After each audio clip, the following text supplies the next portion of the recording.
Truthseekers is on a mission. Scientists, historians, archaeologists, all on the trail of history's enigmas. Searching for the truth behind the greatest mysteries known to humanity. Nostradamus, the most famous soothsayer in history. He's said to have accurately foretold events from the death of his king to the Russian invasion of Ukraine. And with his predictions reaching deep into the next millennium, many believe he has foreseen the end of the world. But how many of his prophecies have come true? How did he see into the future? And why are the cryptic predictions of a 16th century doctor still so influential today? In London, our team assemble. Our 4 truth seekers combine decades of experience in different fields. But they all have one goal: to apply their knowledge and reveal the truth. There are mysteries, and then there are mysteries. I have always loved uncovering the secrets of the past. We need to go back and unpick the untruths from the truths. Age-old problems that we've been asking ourselves over 100 years, really, can now be solved. They'll follow the clues left behind, unravel the secrets of the past, separate fact from fiction, and together they'll uncover the truth behind the greatest mysteries ever.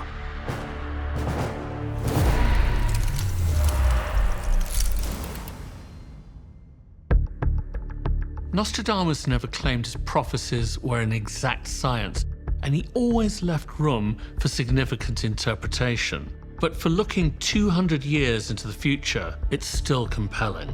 We're endlessly fascinated by our own demise, and Nostradamus tapped into that essential human need in his writing. Nostradamus, the most famous soothsayer in history. He's said to have accurately foretold events from the death of his king to the Russian invasion of Ukraine. And with his predictions reaching deep into the next millennium, many believe he has foreseen the end of the world. In his life, he was courted by royalty, revered by the masses, and pursued by the Inquisition. Today, more than 450 years after his death, the prophecies, his masterwork, containing 1,000 visions of the future, is still a bestseller. But how many of his prophecies have come true? How did he see into the future? And why are the cryptic predictions of a 16th century physician and astrologer still so influential today?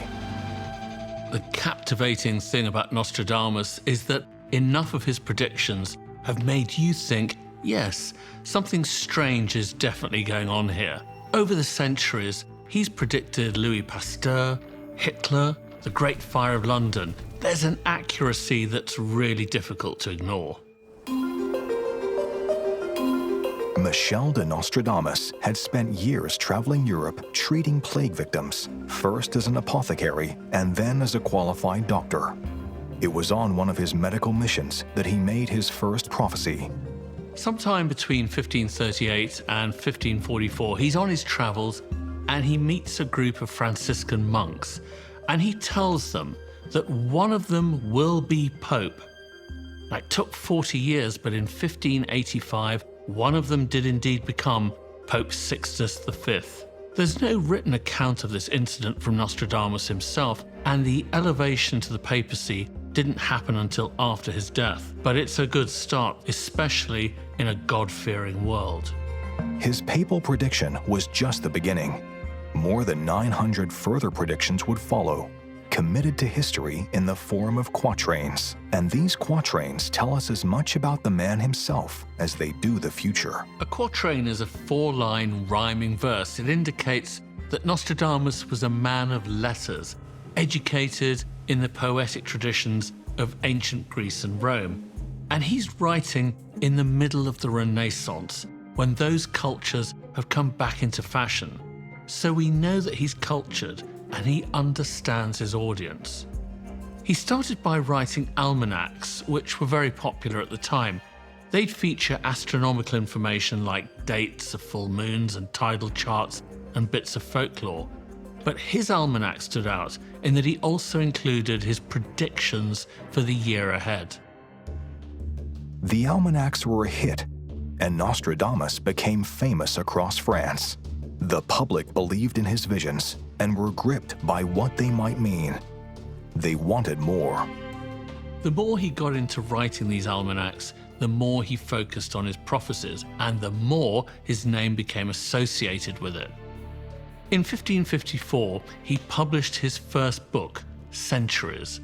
It had 100 predictions covering the next 2,000 years, and it was a bestseller.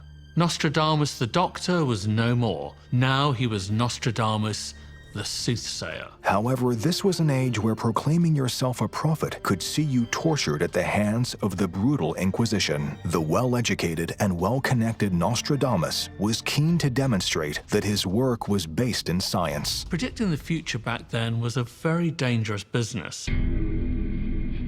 Accusations of heresy and witchcraft could easily follow, and either of those could mean death. So he did two very clever things. Firstly, he tied his predictions to his scientific knowledge and the Bible. He used astronomy to calculate the positions of heavenly bodies at the time of known disasters in the Bible.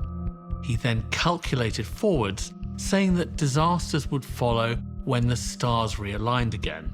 It's called judicial astronomy, and it's very clever because it's a bit like saying God did it, which is neither heretical nor witchcraft. The second thing he did was to write with deliberate ambiguity, creating room for interpretation.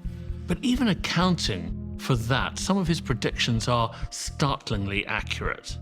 One prediction in particular was alarming in its accuracy and would gain him a rich benefactor and cement his place in history during his own lifetime.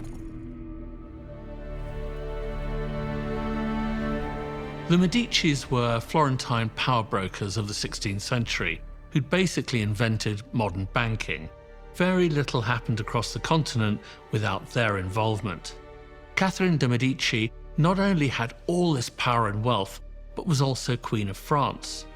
She was a big fan of Nostradamus' almanacs and became his patron, and had him do horoscopes for all her family. Catherine became obsessed with this one particular quatrain from Centuries. The young lion will overcome the older one. On the field of combat in a single battle, he will pierce his eyes through a golden cage. 2 wounds made 1, then he dies a cruel death. And he explained to her that it was about her husband, King Henri, and warned that he should avoid combat of any kind. But kings just aren't great at taking orders. So in 1559, a few years later, he has a ceremonial joust, mock combat in single battle, with the Comte de Montgomery, a younger nobleman with a lion on his shield. Montgomery's lance pierces Henri's gilded visor and splinters, with one piece going through the king's eye and another through his temple. 2 wounds made 1. The king hung on in agony for 10 days before he died. That's certainly a cruel death. Regardless of how skeptical you are, that is haunting in its accuracy, and it cemented Nostradamus' reputation as a soothsayer for all time. For the rest of his life, Nostradamus would forsake the medical profession, instead focusing on astrology and writing his quatrains. They were collected into groups of 100, known as Centuries, and then published as a collection he called The Prophecies of Michel de Nostradamus. It was a smash. Every few decades, another big prediction seems to come true, and it tops the bestseller list again. The shocking thing is how specific it is. He's known for his obscure and vague quatrains that are open to interpretation, but when he gets specific, the impact is undeniable. Take this one about Louis Pasteur.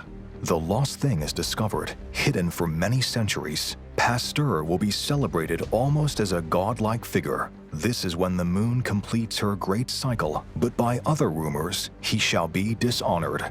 In China, they'd been heating wine to preserve it and prevent it from spoiling since the 1100s. Louis Pasteur combined this lost art with his recent discoveries. Pasteurization of milk made Louis Pasteur world famous, saving millions of lives, which is pretty godlike. His first successful test was just a few days after a full moon, completing its great cycle. But in 1995, the New York Times reported that Pasteur had used the work of others in his anthrax vaccine without crediting them, and his legacy was undermined by rumors.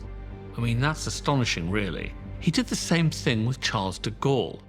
Hercules, king of Rome and of Denmark, 3 times one surnamed de Gaulle will lead Italy and the one of Saint Mark to tremble, first monarch renowned above all.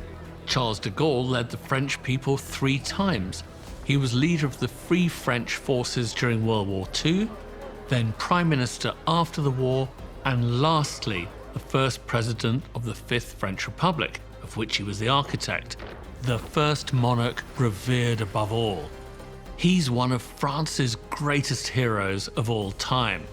De Gaulle also led French troops against Italy in the Second Battle of the Alps, and in Libya, the home of St. Mark, he defeated German forces, making them tremble.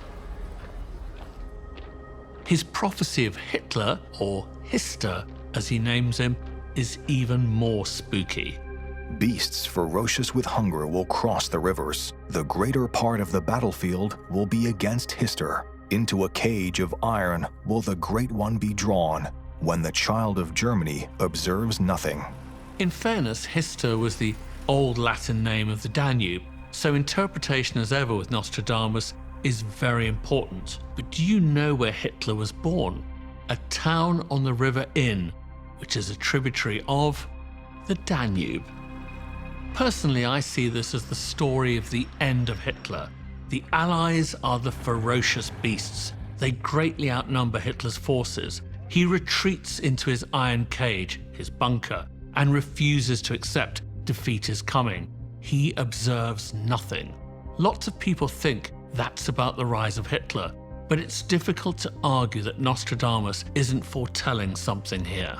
His quatrains have an obscure style and are open to different interpretations. This is the source of much of the skepticism and has led some to accuse him and his defenders of fraud. Of course, not all of his predictions give the names of people or places, and some of them are more than vague, but you can see enough in the quatrains to think that this has to be more than coincidence. Take this one about Napoleon. Pau, nay, Laurent will be more of fire than of the blood. To swim in praise, the Great One to flee to the confluence. He will refuse entry to the piouses. The depraved ones and the durance will keep them imprisoned. Pau, nay, and Oloron, 3 capitalized words, are 3 towns in southern France. But Nostradamus used little tricks, odd bits of other languages like Latin, or in this case, anagrams. It was the time of the Inquisition. He couldn't be too accurate. You rearrange those capitalized letters and you get Napoleon, Roy, Napoleon the King. More of fire than blood, he wasn't born noble. He took power on the battlefield. The piouses, he jailed popes, Pius VI and Pius VII. Is it exact? Well, it's incredibly compelling, and he seems to have got more right than you would expect through chance. And he predicted history making world events in detail too, like the Great Fire of London. The blood of the just will be demanded of London, burnt by fire in the year 66. The ancient lady will fall from her high place, and many of the same sect will be killed. The Great Fire of London was in 1666, and it destroyed half the city. Even if you think the rest of it can be misinterpreted, that's perfectly clear. The ancient lady will fall from her high place. Well, the statue of the Virgin Mary at St. Paul's Cathedral was destroyed in the fire. It also wiped out almost every rat in the city, and that's a whole sect of animals killed. He did a similar thing with the French Revolution. From the enslaved populace, songs, chants, and demands. While princes and lords are held captive in prisons, these will, in the future by headless idiots, be received as divine prayers. Nostradamus wrote this at a time where the authority of the monarchy was absolute. They were chosen by God, so he had to keep certain prophecies vague for his own safety. But in 1789, the French peasantry took to the streets with their slogans and songs.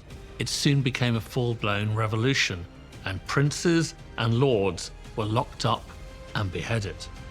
However, the revolution soon turned on itself, and Madame Guillotine took many of all classes, idiots and all. Verses like these have captivated people around the world for centuries. Whether it's just clever writing or he genuinely foresaw things, there's definitely a mystery to be solved. How did a highly educated and successful man become a seer to royalty? What inspired his visions? And what made the doctor turn soothsayer? Nostradamus, the 16th century soothsayer who predicted the rise of Napoleon, the Great Fire of London, and the French Revolution. The accuracy of his predictions continue to shock and intrigue readers, and millions look to his work to try to see what the future holds. But how can he have predicted events centuries into the future? And what were his motives?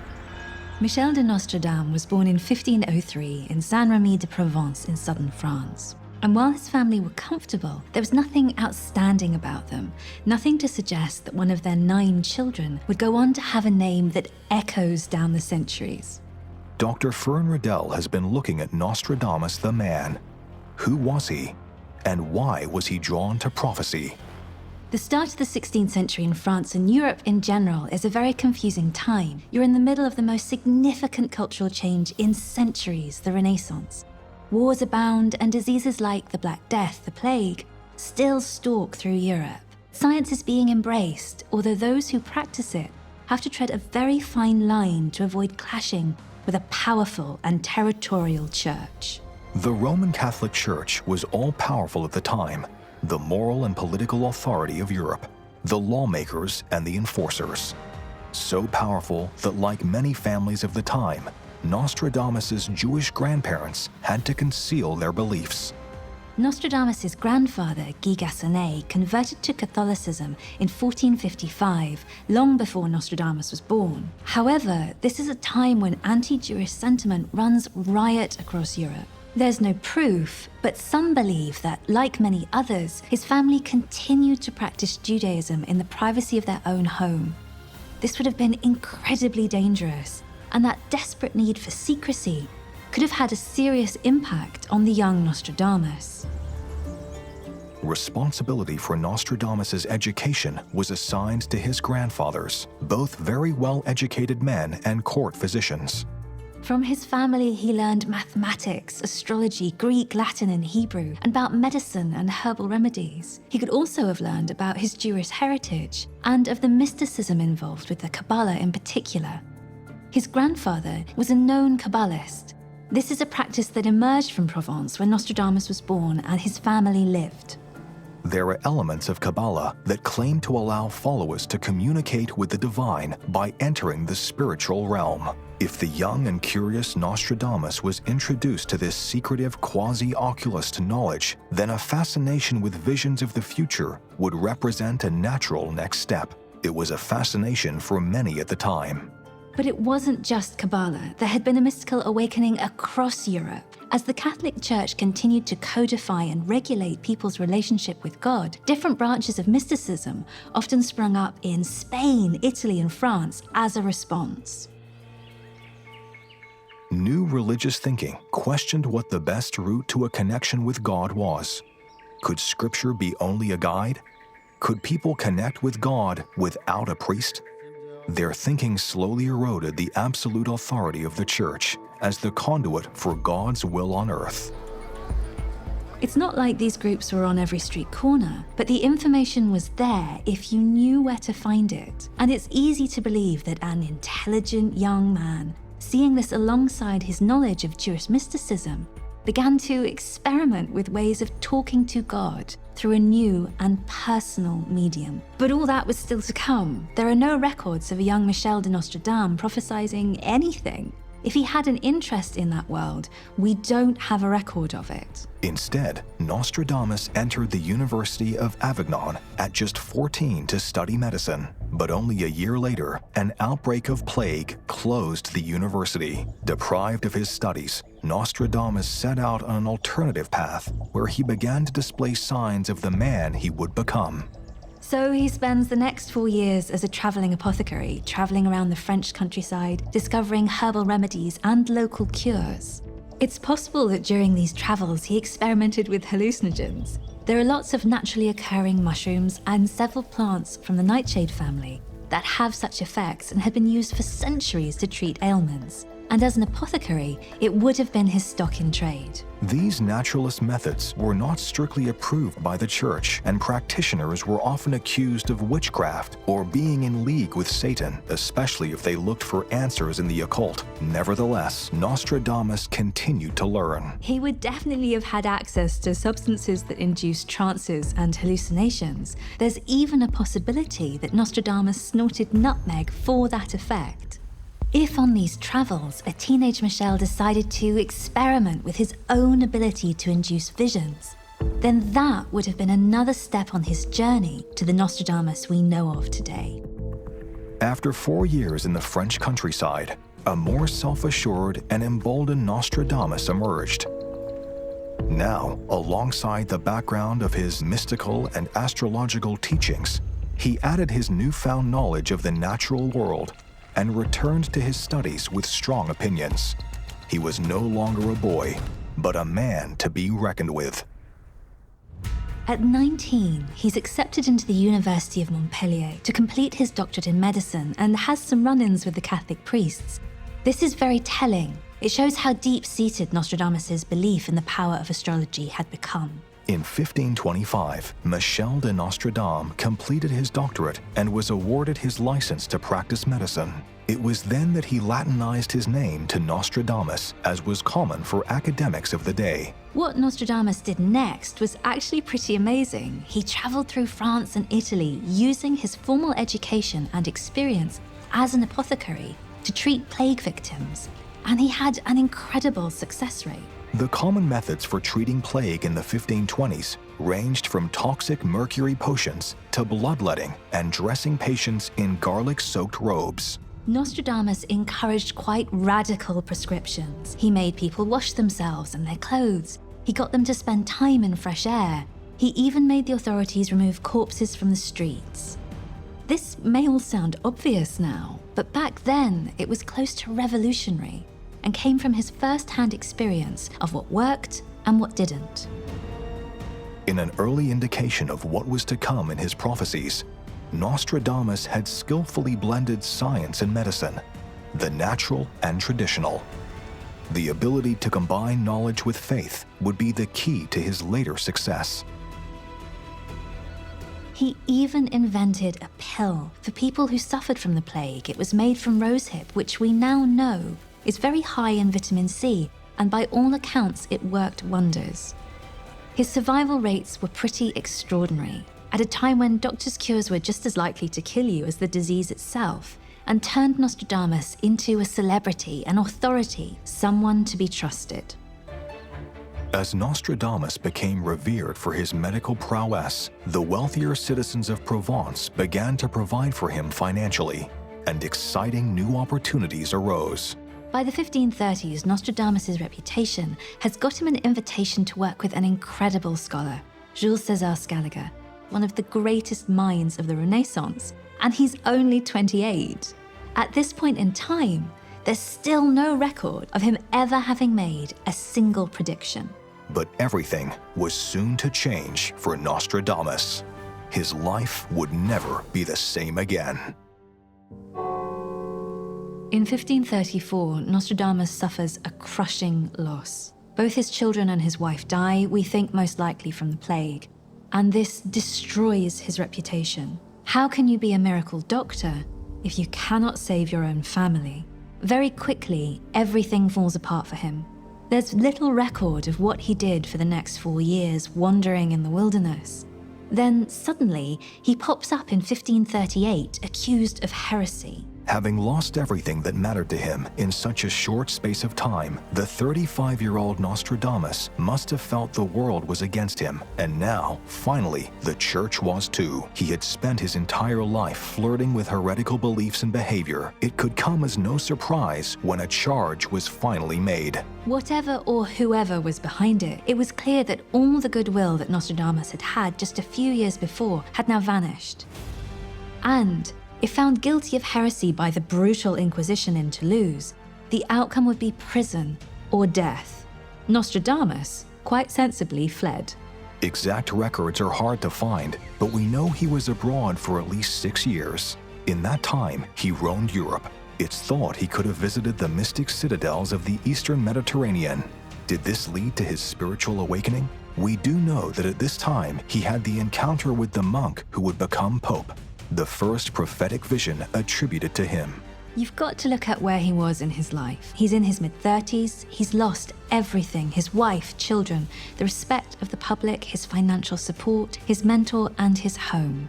Enough to challenge anyone's connection to the world as they had previously known it. Was it really a psychic awakening? Was it a rage at the world? Or was it just entrepreneurial opportunism? We don't know. But what we do know is that when he returned to France, things started moving in a new direction pretty quickly.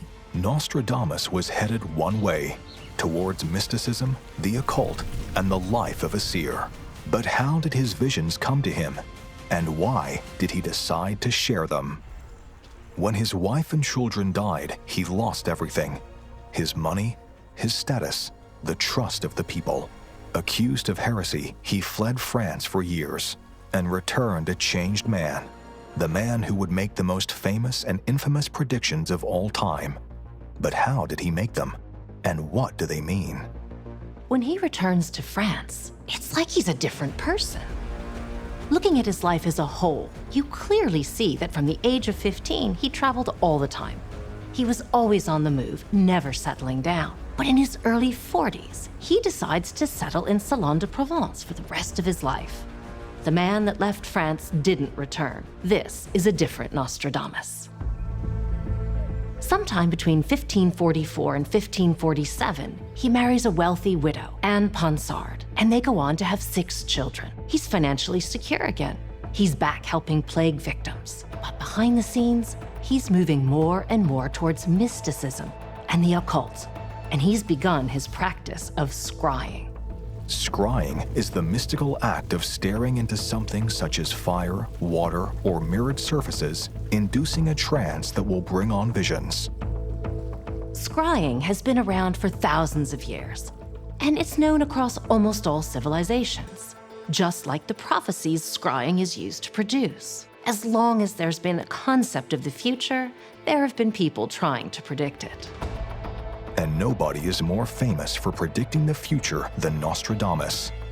It was now that all his learning came together, stretching back to his childhood and Kabbalah. We believe he studied Kabbalah, and we think he studied other branches of mysticism too. What we know for sure is that he's got an incredible knowledge of the power of herbs. And if he brought all that knowledge together and truly focused, then it's likely he would know how to summon visions, whether through meditation or hallucination, and that those visions would become his prophecies. The Kabbalah places an emphasis on finding your spiritual center so your mind can enter a different metaphysical realm and communicate with the divine. This would form the basis for his prophecies. Nostradamus would stare into a bowl of water filled with herbs for hours until he fell into a trance-like state and experienced visions. Modern psychology suggests that these visions are Nostradamus accessing his own subconscious. You have to remember, this is a man who's lost everything, his family even. And here he is having visions of a future filled with death, destruction, rage, and fury. Not really surprising, is it? But that doesn't mean they didn't also hold some universal truths. Nostradamus's prophecies are famously doom-laden, but could it be a simple matter of the reader's interpretation? You look at almost any set of prophecies from almost any culture, from any period in history, and they all tend to focus on the end of days. In the Bible, many of the prophecies speak of flood or famine. We've got hundreds of different dates for the end of the world and millions of people believing in them. Although he had already published a book of herbal remedies and a medical text, Nostradamus's popular writing began when he published his first almanac at the beginning of January 1550. It was filled with factual information about the year to come and his predictions. And fittingly for the man, it came at just the right time in history, when the written word was more popular and accessible than ever before. If Nostradamus had been born just 50 years earlier, there's every chance we'd never have heard of him. The prophecies and their accuracy aside, just thinking about his notoriety, he owes it all to the printing press, which has become more affordable and widespread by the time he's writing.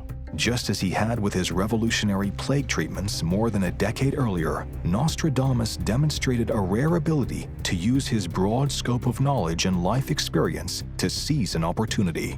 Whether the almanacs owe their success to the printing press, or the printing press was an opportunity Nostradamus seized to regain fame and status, we'll never know. Either way, there is little doubt it was instrumental.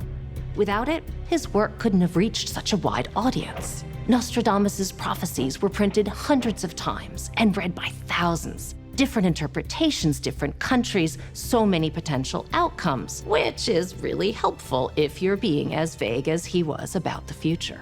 Nostradamus's almanacs were published every year until his death in 1568, sometimes 2 or 3 a year. As the years went on, they became more and more focused on prophecy. The public couldn't get enough. This was an age when the unknown really was unknown. The general population still believed in angels, in a literal devil on earth, possession, witchcraft. The idea that this man could predict the future really wouldn't have seemed that far-fetched. I mean, look at how many people still check their horoscopes every day, even now. His academic peers were dismissive, but it didn't impact his sales one bit. Conspiracy and prophecy sells. It's always sold. He who tells the best story wins. And Nostradamus had an incredible story. The success of his almanacs and the popularity of his prophecies led to his first book, Centuries, in 1555, and the distinct writing style he has become famous for. The religious fervor of the period played straight into Nostradamus's hands. The fact that all books had to pass through the Catholic Church's censors gave him the perfect cover. Any hint of magic or witchcraft, not only would his works remain unpublished, but he risked being charged with heresy. You could even infer from the fact they were published at all that his prophecies were given some kind of tacit church approval. Not a bad endorsement in those days. Not only were the Church the ultimate censors of all literary works, but they also acted as judge and jury on all heresy. The zealotry of the 16th century Inquisition was legendary. While Nostradamus was on good terms with the Church, the logic behind making his predictions cryptic is clear. Even if he believed his visions had told him exactly what was going to happen, I can't see him just printing that in stark detail. He wouldn't want to risk being accused of using magic. And this is where his knowledge of the Bible and of judicial astrology would have been useful. Being cynical, you could say it was good cover if you're just making things up and want to make it easier for people to believe you. And many did believe him, including the French queen, Catherine de' Medici, who made Nostradamus a central part of the royal court, not only as physician to her family, but her own personal soothsayer. If you think of Nostradamus as a brand, this is the biggest celebrity endorsement you could ask for. She's powerful, popular, and respected throughout Europe. By his association with her, and his inexplicably accurate prediction of Henri II's death, his fame, his brand, spread right across Europe. And he capitalized on that with a best-selling book. Centuries is filled with predictions that covered the next 2,000 years. But the principles behind Nostradamus's prophecies were the repetitive nature of history. Major cities burn, empires collapse. Once great leaders fall from grace or are murdered. You study these long enough and patterns emerge. You write enough of them down and you're going to get some right. There's a good reason almost none of his predictions are dated. He studied the Bible. He studied the Roman histories of Plutarch. He identified what kept happening, and he said it would happen again. Can we really be surprised that it did? Using past behavior as a model for what the future holds can be a very useful tool, and one that is still utilized by respected scientists today. There's a cultural evolution professor at the University of Connecticut called Peter Turchin. And in 2010, he predicted that 2020 would be a year of serious civil unrest across America. And so it was. The Black Lives Matter protests, police violence, the Trump impeachment and disputed election. But Turchin didn't disguise it in verse, and he didn't use star charts. He used a quantitative analysis method called cliodynamics to look at historical cycles. It wasn't a prophecy, but a scientific prediction, and he was right. Is it possible that rather than being a seer, Nostradamus was centuries ahead of his time, combining an innate understanding of human nature with historical cycles? It would be easy to argue that Nostradamus was just a data scientist with a profound understanding of the repetitive nature of history and societal patterns of behavior. But that doesn't explain how he directly named Pasteur and de Gaulle, or London in '66. Printing presses of the day were set by hand, and mistakes were often made. A misplaced apostrophe or letter out of place would change the meaning of a sentence. We have no way of knowing if the prophecies we read are the ones he wrote, but this doesn't dilute the impression they make on those who read them. To pull off any illusion, you need a willing audience. Human nature seems to lend itself to belief in higher powers, higher planes, whether that's gods or seers. We want to believe there's some guiding principle, someone or something at the helm. I'm no soothsayer, but people's behavior is predictable. And Nostradamus seemed to have an innate understanding of what people wanted to hear. From an audience of thousands in the 16th century, the numbers that believe in Nostradamus and his prophecies have grown to the millions today, thanks to countless printings of his work and the internet. The internet is the perfect breeding ground for Nostradamus believers. The last time the prophecies went to #1 in the sales charts was just after 9/11, when his prediction of the attacks spread like wildfire on the internet. Two brothers torn apart by chaos while the fortress endures. The third big war will begin when the big city is burning. Which is an eerie prediction, right? The two brothers are the Twin Towers. New York, the big city. It sparked massive wars. It's all there. The only problem was, he didn't write it. That quatrain was written by Canadian student Neil Marshallin in 1997. He wanted to prove that by writing in the style of Nostradamus, you could generate plausible prophecies and make it appear you had predicted the future. His point was proven in devastating fashion just 4 years later. The evidence that it wasn't Nostradamus was there for anyone who cared to look, but they didn't. They didn't want to know it wasn't true. People still share that prophecy today. It was debunked 20 years ago. People want it to be true. You can't convince them otherwise. Could it be that all of Nostradamus's accurate prophecies were just chance based on scientific notions of repetition? Are they beneficiaries of generous translations and misprints? Are we the victims of an entrepreneurial con committed 4 centuries ago? How certain can we ever be that Nostradamus actually witnessed the future? The quatrains of Nostradamus, forecasting nightmare scenes of death and destruction, have captivated people around the world for over 450 years. Some are frighteningly accurate, others frustratingly vague, but the mysteries of their truth has endured since his death almost 500 years ago. Can our team finally establish the truth and answer the question, Nostradamus, visionary or fraud? Oh, it's 100% nonsense. Dr. Mark Altweel is a data scientist and archaeologist. That doesn't mean he set out to fool people, but every single example of him predicting the future you can easily debunk. Let's take Henri II, the prediction that the young lion would overcome the older one. Well, almost every nobleman in Europe considered themselves a lion. It was one of the most common animals on a coat of arms. It says on the field of battle in the single combat. Jousting's neither of those things. This was so vague it could have been applied to 1,000 noblemen. When it happened to the king, he probably couldn't believe his luck. This critique of his work is nothing new. Even at the time of publication, some of Nostradamus's contemporary critics condemned his predictions as willingly obscure, arguing that they could be twisted to fit multiple narratives. He didn't predict Hitler. He talked about Hister, which is the Latin name for the Danube. The Gaul means the Gaul. He could have been talking about anyone of Celtic origin. He could have just been talking about Julius Caesar, who ruled the Gauls. You can go through all of them, doing this without ever stretching yourself. Mark uses machine learning and analytical systems to discover hidden patterns in human behavior and events. There's a theorem called the law of large numbers. It states that with a large enough sample group, any highly improbable result is more likely to be seen.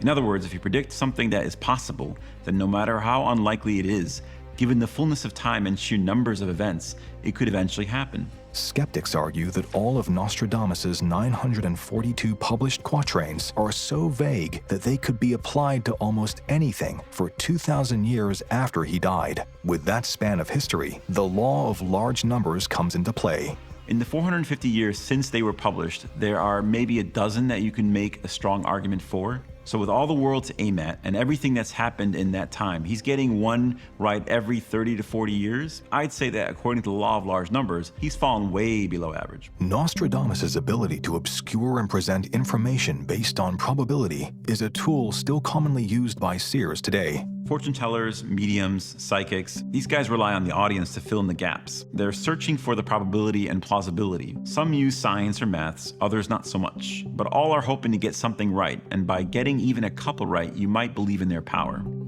It's the application of probability that led to Nostradamus' success. He just applied it to the entire world and the entire future. It's hard to be wrong when you do that, since almost anyone can get something right sometimes. Could it be that Nostradamus just had an understanding of probability and human behavior? That his predictions were nothing more than telling the public what they wanted to hear? He was clearly an intelligent man, and you would have noticed that people like to see themselves as part of something greater. He would have also noticed that we like to take generalizations and pick out the pieces that apply to us. We don't notice the ordinary, but we do notice the extraordinary, and these prophecies were extraordinary. In 942 predictions made 450 years ago, there are a dozen that we've made to fit significant events since. That means there are 932 predictions that are wrong. That's a terrible hit rate, but we focus on the things he got right, as they are extraordinary. According to some students of Nostradamus's work, the generation of the quatrains may have even been random. There's an author called Peter Le Mesurier, and it's fair to say he's a believer. He's written 10 books about him. He's not a skeptic, but he does employ critical thinking. He believes that the quatrains were written through bibliomancy. Bibliomancy is the practice of predicting the future by interpreting a randomly selected passage from a book, most commonly the Bible. In Nostradamus's case, he would use astrological calculations to predict a recurrence of these events. So if that's true and we can immediately rule out him seeing into the future, then why are we still talking about him? In my opinion, it's luck.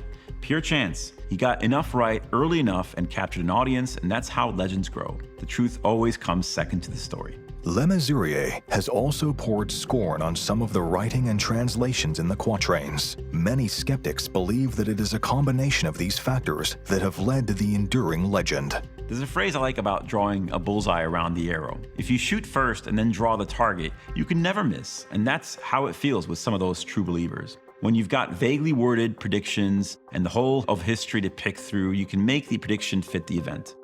Take, for example, the quatrain that people say predicted the assassination of JFK. The ancient task will be completed. From on high, evil will fall on the great man. A dead innocent will be accused of the deed. The guilty one will remain in the mist. A generous reading of that says that a bullet comes from on high to kill a great man, and that Lee Harvey Oswald was innocent while the conspirators got away with it. Nostradamus has done it again. Equally though, there is literally nothing in this that specifically refers to any event in that assassination. What's in an ancient task? Through history, people have pinned crimes on dead people, and guilty people have got away with it. What's so specific? This happens all the time in history. It's the same with the verse they claimed predicted Hiroshima and Nagasaki. Near the gates and within 2 cities, there will be scourges the like of which was never seen, famine within plague, people put out by steel, crying to the great immortal God for relief. So yes, a scourge the likes of which has never been seen. Yep, definitely that. Crying to the great immortal God for relief? Yes, some survivors would have been, certainly. But no mention of fire, clouds, powerful winds, blinding lights, buildings being wiped from the face of the earth, that sort of thing. That we all think when we see the devastation caused by the atomic bombs. They've drawn the bullseye around the arrow. What you've actually got there, factually accurate, is 2 cities. Everything else is generalizations. Famine within a plague? That was a man who knew plague. He's not going to use that as a metaphor. When he said famine or plague, he meant famine or plague. Sometimes the ones you see are so badly translated that it seems intentional. A different translation of the prophecy of the Great Fire of London, thought to be more accurate to the original, is certainly less specific. The blood of the just will commit a fault at London, burnt through lightning of 23's the 6. The ancient lady will fall from her high place. Several of the same sect will be killed. That's not compelling, is it? He doesn't even mention 66. It's still vague over a period of 2,000 years, but he doesn't. He specifically mentions lighting, but not bakers, and we know the Great Fire began in a bakery. Ancient lady could mean almost anything, and all built objects were usually feminized. It could be in any city, church, bridge, or indeed an actual ancient lady. Like so many of his verses, it's mostly nonsense, and people have seized on the presence of London, burnt, and a variation on 66. Nothing else fits. He's asking the audience to fill in the gaps. So was Nostradamus just the beneficiary of generous interpretations and the repetitive nature of human history? There is a mystery that remains, however. If predicting the future is a simple matter of probability, how has Nostradamus remained the most famous seer of all time? There are many factors at play as to why Nostradamus' legend has endured. It's an accepted fact that he's got these massive things right, so to be mentioned in the same breath as him, you'd have to be prophecy something equally big, and it would have to be widely known. There was a lot less noise back then. In 1555, there were maybe 50 to 100 million printed copies of books in existence, and a lot of those were Bibles. Today, there are 130 million different books, hundreds of billions of copies, and we've got TV, radio, the internet. If you're not already famous, then your chances of being heard in all that noise are minuscule. But even amongst all that noise, there are still modern-day soothsayers. Every astrologer, palm reader, and fortune teller, every futurologist, share dealer, insurance provider, and betting pundit believes they can see the future. Just because they're not staring into a fire and writing mysterious poems doesn't mean they've done anything different to Nostradamus. They're all looking at the past and reinterpreting it for the future. They're all doing it for the same reason: money. Nostradamus didn't have to write, publish, and sell a book. He could have just written them down or told people. Anyone with a reasonable interest in humanity might want to warn of calamity without charging people. Which brings us to the final question asked by any visionary. When is the world going to end? According to Nostradamus, the world's going to end in 3797.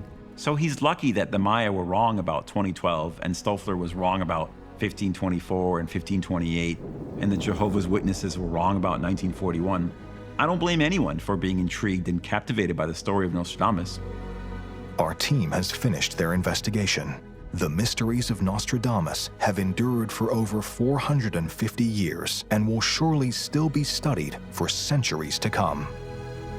But don't go selling all your possessions in 3796 only to find out you got nothing in 3797.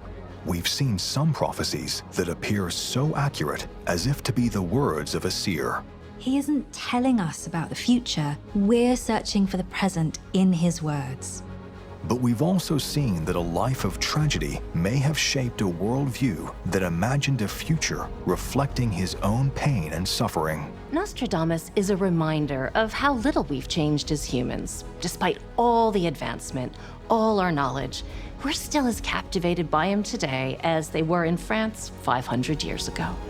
Were his visions the result of a true connection with a different astral and spiritual plane? A cynical money-making exercise? Or simply a retelling of a past we all need to hear? He did predict the future, no doubt, but so can any of us. All you have to do is have time on your side.